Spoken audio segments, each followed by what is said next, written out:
ધારાસભ્ય અલ્પેશ ઠાકોરના સંમેલન પહેલા ઠાકોર સેનાએ ભવ્ય શક્તિ પ્રદર્શન કર્યું। 1500 ગાડીઓના કાફલા સાથે ખેરાલુથી અંબાજી સુધી યાત્રા કરી।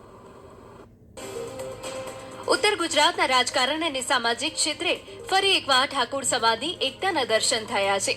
એમએલએ અલ્પેશભાઈ ઠાકોરના આગામી મોટા સંમેલન પૂર્વે ગુજરાત ક્ષત્રિય ઠાકોર સેનાનું આ શક્તિ પ્રદર્શન સમગ્ર રાજ્યમાં ચર્ચાનો વિષય બન્યું છે।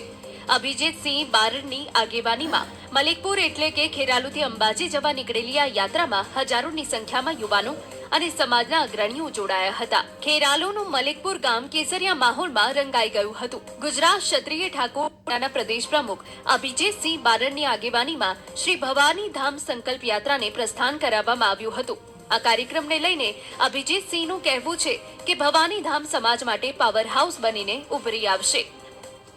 આસ્થા શ્રદ્ધા એવું માં જગદંબાની એકતાનું સ્વરૂપ કહી શકાય એવી આ શ્રી ભવાની ધામ સંકલ્પ યાત્રા છે અને અહીંયા માત્ર આસ્થા અને સનાતન ધર્મને વાવટો ગગનમાં લહેરાતો રહે એ ઉદ્દેશથી આ યાત્રા યોજવામાં આવી છે। મારા માટે ખૂબ ગૌરવની વાત છે કે અમારા યજમાન અભિજીતસિંહ બારડ અને એમનો આ સંકલ્પ હતો અને સરસ મજાનું ભવાની ધામ બનવા જઈ રહ્યું છે।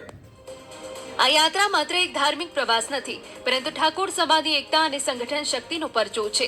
અંદાજે 1500 જેટલી ગાડીઓના લાંબા કાફલા સાથે નીકળેલી આ રેલી જે માર્ગ પરથી પસાર થઈ ત્યાં જય ભવાનીના નારાથી આકાશ ગુંજી ઉઠ્યું।